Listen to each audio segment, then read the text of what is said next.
Friends, इस video में हम बात करेंगे मॉइस्ट हीट से स्टेरिलाइजेशन कैसे होता है। ठीक है, मैंने बताया था, देखो पहला जो वीडियो है उसके अंदर मैंने बताया था कि जो हीट होती है उसके दो टाइप होते हैं, ड्राई हीट और एक मॉइस्ट हीट। ड्राई हीट के अंदर हमने तीन चीजों के बारे में बात करी, फ्लेमिंग के बारे में बात करी, ठीक है, हॉट एयर ओवन के बारे में बात करी और एक बात करी हमने इंसिनरेटर के बारे में। क्लियर। अब हम जो मॉइस्ट हीट है, मॉइस्ट हीट का मतलब सिंपल सा है कि हीट के अंदर क्या है, वाटर का थोड़ा बहुत कंटेंट है। ठीक है, सिंपल सी बात। तो अगर मैं बात करूं मॉइस्ट हीट के बारे में, तो मॉइस्ट हीट में देखो सिंपल सी बात है कि दो तरीके से हम मॉइस्ट हीट को यूज ले सकते हैं। एक तो 100 डिग्री टेम्परेचर के नीचे और एक 100 डिग्री टेम्परेचर पे। अगर मैं बात करता हूं 100 डिग्री टेम्परेचर पे, सॉरी पहला हम बात करेंगे टेम्परेचर बिलो 100 डिग्री। ठीक है, अगर मान लो आप मॉइस्ट हीट को 100 डिग्री टेम्परेचर के नीचे आप यूज ले रहे हो तो उसमें क्या होती है, दो प्रोसेस आती है। कितनी? दो। पहला हम बात करते हैं कौन सा, पहला हम बात करते हैं पास्चराइजेशन ऑफ मिल्क के बारे में। Clear guys?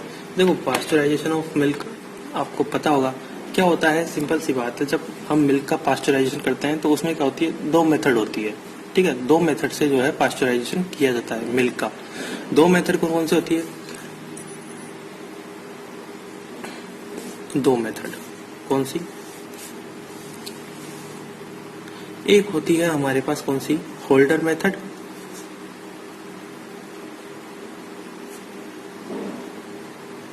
और एक होती है हमारे पास कौन सी, फ्लैश प्रोसेस। इन दो प्रोसेस से मिल्क का क्या किया जाता है, पास्चराइजेशन किया जाता है। Clear guys? भाई पास्चराइजेशन हम करते क्यों है, ताकि उसमें जो बैक्टीरिया वगैरह है वो खत्म हो जाए। ठीक है, तो होल्डर मेथड में क्या करते हैं, होल्डर मेथड के अंदर हम टेम्परेचर कितना यूज लेते हैं, 63 डिग्री टेम्परेचर यूज लिया जाता है और कितने देर तक गर्म किया जाता है, 30 मिनट तक। ठीक है, जबकि फ्लैश प्रोसेस जो होती है, फ्लैश प्रोसेस में क्या है, इसके अंदर हम 72 डिग्री टेम्परेचर यूज लेते हैं और कितनी देर तक, 15 से 20 सेकेंड तक जो है उसको गर्म किया जाता है। ठीक है, अब इन दोनों प्रोसेस में आपने गर्म कर लिया दूध को। गर्म करने के बाद क्या करते हैं, गर्म करने के बाद इसको क्विकली 13 डिग्री सेंटीग्रेड तक या फिर उससे नीचे टेम्परेचर तक क्या करते हैं, ठंडा करते हैं। ठीक है, मतलब आपने इन दोनों को गर्म किया और इसके बाद क्या करते हैं, इसको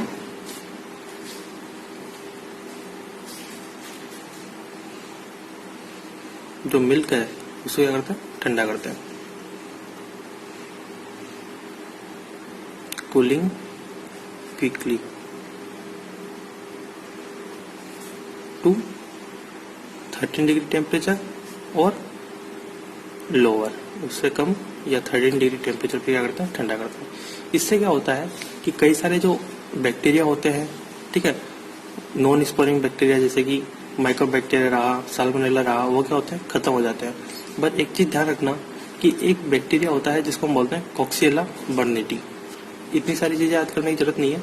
तो कोक्सिएला बर्नेटी जो है, नोट करके लिख देता हूं मैं यहाँ पे, कोक्सिएला बर्नेटी जो होता है, ठीक है, कोक्सिएला बर्नेटी जो होता है, ये जो बैक्टीरिया है ये क्या होता है, ये हीट रेजिस्टेंट होता है। ठीक है, और हीट रेजिस्टेंट होता है तो क्या है, देखो होल्डर मेथड है, इसका टेम्परेचर क्या है, इसमें टेम्परेचर कम यूज लेते हैं तो इसके अंदर ये जो है खत्म नहीं होता। ठीक है, मरता नहीं है। बट ये फ्लैश प्रोसेस के द्वारा क्या होता है, फ्लैश प्रोसेस के द्वारा ये मर जाता है। ठीक है, इस प्रोसेस में सर्वाइव कर सकता है बट इस प्रोसेस में सर्वाइव नहीं कर सकता। ठीक है, तो मैं लिखता हूं, मैं सर्वाइव इन होल्डर प्रोसेस या होल्डर मेथड। Clear guys? ये पहली बात हो गई हमारी, कौन सी, टेम्परेचर बिलो 100 डिग्री में कौन सा हो गया, पहला हमारे पास्चराइजेशन ऑफ मिल्क। दूसरा अगर मैं बात करता हूं तो वो होता है हमारे पास इंस्पीशिएशन।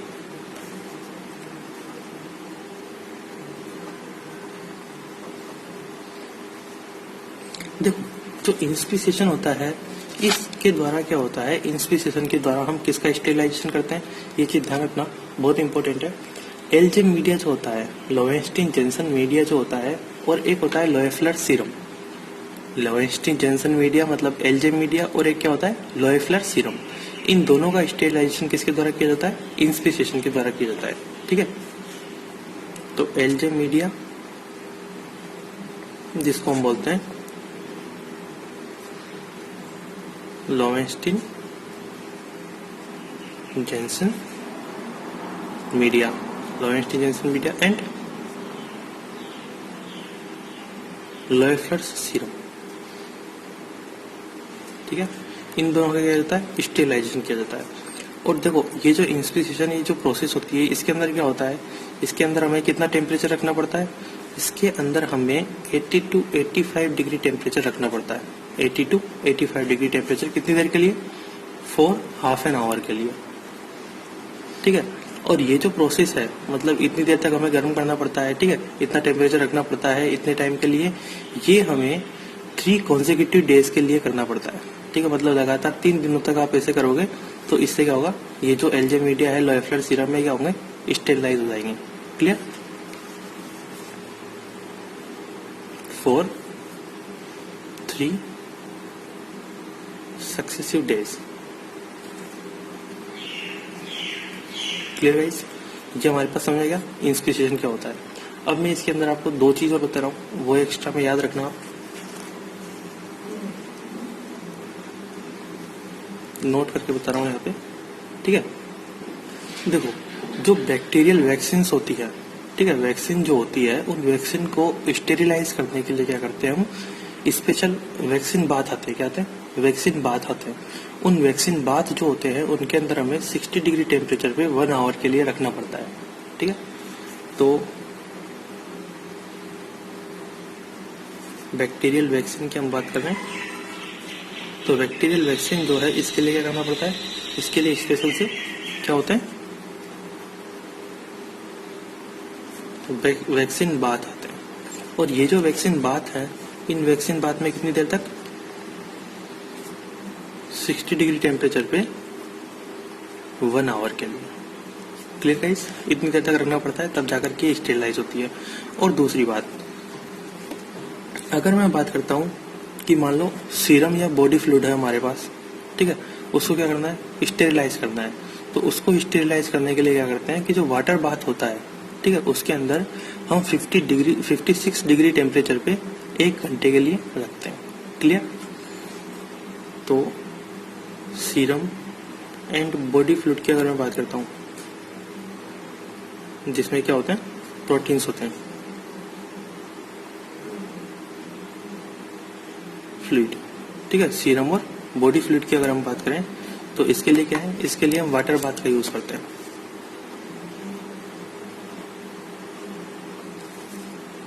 टेम्परेचर कितना? 56 degree temperature for 1 hour. Clear guys? Simple सा। दोनों के अंदर कितना अंतर है? 4 का अंतर है बस। ठीक है, अब ये तो हुई हमारे पास कितनी? टेम्परेचर बिलो 100 डिग्री की बात। ठीक है, मतलब 100 डिग्री टेम्परेचर के बिलो आप कौन कौन से प्रोसेस यूज कर सकते हो? पास्चराइजेशन ऑफ मिल्क और एक इंस्पिरेशन। क्लियर? अब हम बात करते हैं कि 100 डिग्री टेम्परेचर पे, 100 डिग्री टेम्परेचर पे हम क्या क्या यूज करते हैं। तो सेकंड है हमारे पास, अगर मान लो टेम्परेचर एट 100 डिग्री, तो देखो 100 डिग्री पे आपको पता है 100 डिग्री पे क्या होता है? जो पानी होता है वो उबलने लग जाता है, बॉईल करने लग जाता है। तो पहला क्या आ जाएगा हमारे पास? बॉइलिंग आ जाएगा। ठीक है,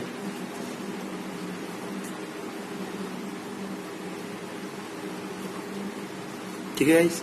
बॉइलिंग के अंदर क्या है? बॉइलिंग के अंदर सिंपल सा आपको ध्यान रखना है, क्या? बस इतना सा ध्यान रखना है आपको कि इस प्रोसेस के द्वारा क्या है, जो वेजिटेटिव बैक्टीरिया हैं वो तो खत्म हो जाते हैं, पर जो स्पोर होते हैं, बैक्टीरियल स्पोर, वो खत्म नहीं होते। ठीक है, वो तो मैं यहाँ पे लिख देता हूँ कि वेजिटेटिव बैक्टीरिया ये तो क्या हो जाएंगे? मर जाएंगे। कितने पे? बॉइलिंग करोगे तो। बट स्पोर जो होते हैं, स्पोर ये खत्म हो भी सकते हैं नहीं भी हो, अगर मान लो हीट रेजिस्ट है तो फिर नहीं होंगे। Can withstand long time of boiling. Clear guys? तो ये आपके बॉइलिंग वाला है। बॉइलिंग के अंदर आप एक चीज और ध्यान रखना कि ये जो बॉइलिंग की प्रोसेस होती है, इस बॉइलिंग की प्रोसेस को उन सर्जिकल जो इंस्ट्रूमेंट होते हैं, ठीक है, उनके लिए हम यूज नहीं करते। ठीक है, जो सर्जरी में काम आते हैं जो इंस्ट्रूमेंट, उनके स्टेरिलाइजेशन के लिए हम बॉइलिंग की प्रोसेस को यूज नहीं करते। नॉट फॉर इंस्ट्रूमेंट, ठीक है, not for instrument which are used for surgical process. Clear guys? ये आपके हो गया कौन सा? बॉइलिंग। ठीक है, अब हम बात करते हैं कि 100 डिग्री टेम्परेचर पे, 100 डिग्री टेम्परेचर पे एक तो वाटर बॉईल करने लग जाता है, तो आप उसको यूज कर सकते हो बॉइलिंग प्रोसेस के द्वारा। या फिर 100 डिग्री टेम्परेचर पे क्या होता है, वाटर बॉईल करता है और क्या करती है, वेपर बनती है, तो आप वेपर को भी स्टेरिलाइजेशन के लिए यूज कर सकते हो। अब देखो सिंपल सी बात है, वेपर को जब आप यूज करते हो तो वेपर के अंदर क्या होता है, दो तरीके से यूज कर सकते हो। एक तो नॉर्मल एटमॉस्फेरिक प्रेशर भी आप यूज कर सकते हो वेपर को स्टेरिलाइजेशन के लिए, और एक आप कैसे यूज कर सकते हो, अगर आपने मान लो एटमॉस्फेरिक प्रेशर बढ़ा दिया, ठीक है, एटमॉस्फेरिक प्रेशर बढ़ा दिया 100 डिग्री टेम्परेचर पे, तो भी आप क्या करते हो, आप यूज कर सकते हो उसको, ठीक है, स्टेरिलाइजेशन के लिए। सिंपल सी बात, जो जब आप क्या कर रहे हो, जब आप एटमॉस्फेरिक प्रेशर बढ़ा रहे हो, ठीक है, जिसे हम बोलते हैं स्टीम अंडर प्रेशर, तो उसके अंदर जो एग्जांपल आता है, जो आता है वो क्या है, ऑटोक्लेव। और ऑटोक्लेव के बारे में हम डिटेल से बात करेंगे अभी। ठीक है, तो देखो अगर मैं मान लो यहाँ पे लिखता हूँ स्टीम 8 एटमॉस्फेरिक प्रेशर, ठीक है, 800 डिग्री टेम्परेचर। अगर मैं 100 डिग्री टेम्परेचर पे एटमॉस्फेरिक प्रेशर पे स्टीम का यूज ले रहा हूँ स्टेरिलाइजेशन के लिए, तो आप इस प्रोसेस के द्वारा आप किस किस को स्टेरिलाइज कर सकते हो, कि जो कल्चर मीडिया होते हैं उनको हम इस प्रोसेस के द्वारा स्टेरिलाइज कर सकते हैं। ठीक है, इसे कल्चर मीडिया को, ठीक है, कल्चर मीडिया को हम स्टेरिलाइज कर सकते हैं इस प्रोसेस के द्वारा। ठीक है गाइस, तो ये आपके समझ में गया। अब एक चीज आप ध्यान रखना, दूसरा हम और बताएंगे भी ऑटोक्लेव के बारे में पूरा, पर एक टर्म आती है जो है टिंडलाइजेशन, या उसे हम बोलते हैं इंटरमिटेंट स्टेरिलाइजेशन। क्लियर? वो क्या होता है उसके बारे में सुनिए आप।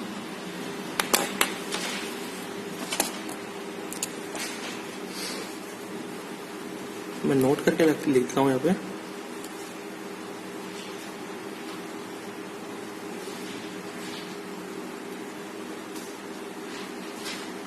टिंडलाइजेशन और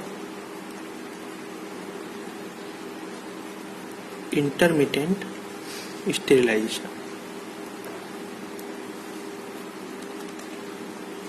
ठीक है, देखो ये क्या होता है, देखो पहली बात तो ये ध्यान रखना कि ये जो प्रोसेस होती है, इस प्रोसेस के द्वारा हम किस किस का स्टेरिलाइजेशन कर सकते हैं। तो इसके द्वारा हम उन मीडिया का स्टेरिलाइजेशन करते हैं जिन मीडिया के अंदर क्या होता है, शुगर या फिर जिलेटिन होता है। ठीक है, तो used for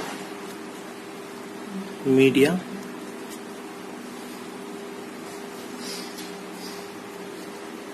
containing sugar and gelatin। Clear guys? पहली बात। दूसरी बात कि ये जो टिंडलाइजेशन होता है, इसके अंदर हम करते क्या है, इसके अंदर हम 100 डिग्री टेम्परेचर यूज करते हैं, और कितनी देर तक यूज करते हैं, 20 मिनट्स तक यूज करते हैं।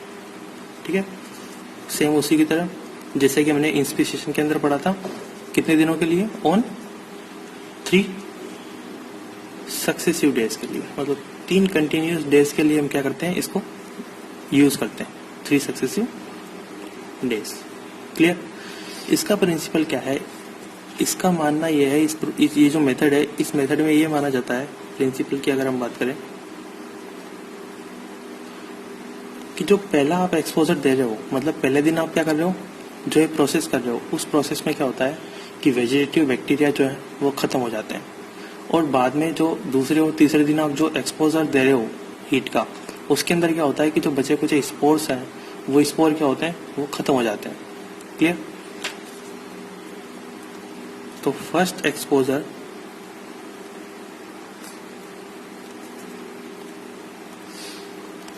किल ऑल वेजिटेटिव, यहाँ पे लिख देता हूँ मैं, ऑल वेजिटेटिव बैक्टीरिया। ठीक है? और दूसरी बात कि जो आगे की जो आप एक्सपोजर दे रहे हो, ठीक है, उनसे क्या होता है, अदर एक्सपोजर, उनसे क्या होता है, उनसे ये जो स्पोर्स हैं बैक्टीरिया के, वो स्पोर क्या होते हैं, किल हो जाते हैं। क्लियर? तो ये होता है टिंडलाइजेशन। तो देखो, मैंने इसके अंदर अभी तक ये बताया है कि टेम्परेचर को आप 100 डिग्री पर भी यूज ले सकते हो और उसके नीचे भी यूज ले सकते हो। अगर आप 100 डिग्री टेम्परेचर के नीचे यूज ले रहे हो, बिलो 100 डिग्री टेम्परेचर, तो उसमें पास्चराइजेशन ऑफ मिल्क आ जाएगा, जिसमें 2 प्रोसेस, होल्डर मेथड और फ्लैश प्रोसेस। दूसरा हमारे पास इंस्पिरेशन आता है इसके अंदर। ठीक है? फिर अगर आप 100 डिग्री टेम्परेचर पे यूज लेते हो, तो 100 डिग्री टेम्परेचर पे एक तो आप बॉइलिंग प्रोसेस को यूज ले सकते हो, ठीक है, और दूसरा क्या ले सकते हो, स्टीम का यूज ले सकते हो। अब स्टीम में भी 2 तरीके से यूज ले सकते हो। एक तो आप क्या कर सकते हो कि जो है स्टीम को एटमॉस्फेरिक प्रेशर पे यूज ले सकते हो 100 डिग्री टेम्परेचर पे, और एक जो है आप under atmospheric pressure 100 degree temperature पे स्टीम को यूज ले सकते हो। अब हम उसकी बात करते हैं, जिसके अंदर क्या आता है, ऑटोक्लेव आता है। ठीक है गाइस? तो अब हम बात करते हैं इसके बारे में, ऑटोक्लेव के बारे में। ठीक है? देखो, ऑटोक्लेव को हम क्या करते हैं, स्टीम अंडर प्रेशर इसके अंदर आता है। ठीक है? सिंपल सी बात है, ऑटोक्लेव के अंदर एक चीज ध्यान रखना कि ऑटोक्लेव को पहली बात क्या बोलते हैं हम, स्टीम स्टेरिलाइजर भी बोलते हैं। क्लियर? अब हम इसके प्रिंसिपल की बात करते हैं कि ये काम कैसे करता है। देखो, आपको सिंपल सा एक चीज पता होगा कि वाटर जो है बॉईल कब करता है, जब इसका वेपर प्रेशर सराउंडिंग के वेपर प्रेशर के बराबर हो जाता है, तब वाटर बॉईल होता है। ठीक है? बट अगर मान लो हम किसी केस में, अगर मैं एटमॉस्फेरिक प्रेशर बढ़ा देता हूँ, ठीक है, अगर मैं इसका प्रेशर बढ़ा दूं, तो प्रेशर बढ़ाने पर क्या होगा, प्रेशर बढ़ाने पर जो है टेम्परेचर, जो उबलने का, जो बॉईल होने का टेम्परेचर है, वो भी क्या होगा, बढ़ जाएगा। ठीक है? तो इसी और क्या होगा, ज्यादा से ज्यादा क्या करेगा, वो स्टीम प्रोड्यूस करेगा। क्लियर? तो ये इसका प्रिंसिपल होता है, क्योंकि हमें क्या करना है इसके अंदर, हमें जो ऑटोक्लेव है इसके अंदर स्टीम ही तो प्रोड्यूस करानी है कि नहीं है? तो प्रिंसिपल में सिंपल सा है कि when water boil its vapour pressure equal to surrounding atmosphere, when pressure inside a closed vessel increase, then the temperature at which water boil also will increase and produce steam. Clear guys? ये हमारा principal है। देखो, दूसरी बात अगर मैं करूं कि इसके अंदर हम किस किस चीज को जो है स्टेरिलाइज करते हैं, तो आप ध्यान रखना कि material such as linen, instruments, media, ठीक है, कल्चर मीडिया जो होते हैं, इंस्ट्रूमेंट्स जो होते हैं, उनको, फार्मास्यूटिकल्स जो प्रोडक्ट्स हैं, उनके लिए हम इसका यूज करते हैं। एक सॉल्यूशन के इनके अंदर इनके स्टेरिलाइजेशन के लिए हम क्या करते हैं, ऑटोक्लेव का यूज करते हैं। आपको इसका सिर्फ नाम याद रखना है। ये थोड़ा डायग्राम मेरा ऐसा ही है क्योंकि इसकी मुझे इतनी ड्राइंग नहीं आती है। फिर मैं बात करता हूँ कि ऑटोक्लेव जो होता है, इस ऑटोक्लेव के अंदर हम कितने टेम्परेचर पे कितने टाइम तक जो है ऑटोक्लेव कराते हैं। ठीक है? मतलब स्टेरिलाइज कराते हैं जो मटेरियल है उसको। तो ऑटोक्लेव में अगर आप मान लो 121 डिग्री सेंटीग्रेड यूज कर रहे हो, तो आपको कितना मिनट चाहिए, 15 मिनट्स आपको रखना पड़ेगा। ये होल्डिंग पीरियड है। ठीक है?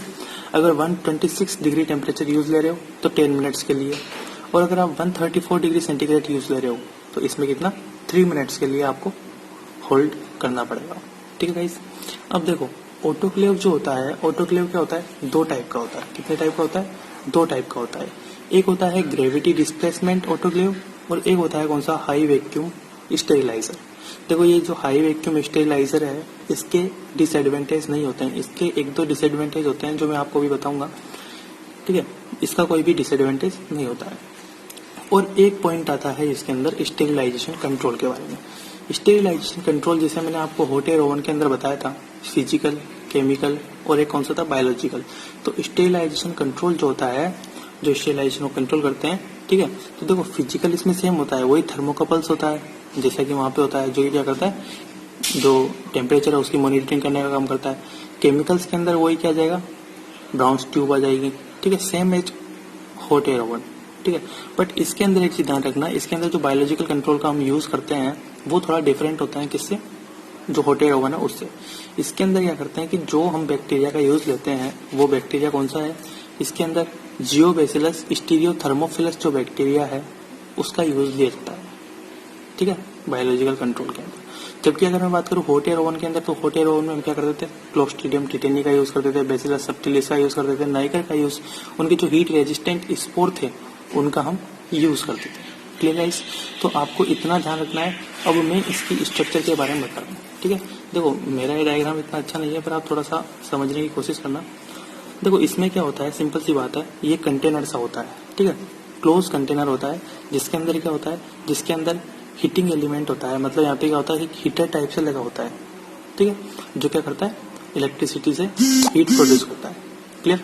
फिर इसके बाद क्या होता है, यहाँ पे एक कंटेनर रखा हुआ होता है जिसके अंदर क्या होता है, वाटर भरा हुआ होता है, जिसको हम क्या बोलते हैं, बिन कंटेनिंग मटेरियल। Clear guys? तो ये जो कंटेनर होता है जिसके अंदर क्या होता है, वाटर भरा हुआ होता है, ठीक है, इसके अंदर क्या करते हैं कि जो इंस्ट्रूमेंट्स या फिर जो भी मटेरियल हमें क्या करना है, स्टेरिलाइज करना है, उसको हम इसके अंदर रखते हैं, ठीक है। फिर ये इसका बॉडी पार्ट होता है, ठीक है, और ये क्या होता है, इसमें स्क्रू लगे हुए होते हैं, ठीक है। और स्क्रू के बाद यहाँ पे अगर मैं बात करूँ तो ये क्या है, ये होता है हमारे पास कि प्रेशर को मेजर करने के लिए यहाँ पे जो है प्रेशर गेज लगा हुआ होता है, ठीक है।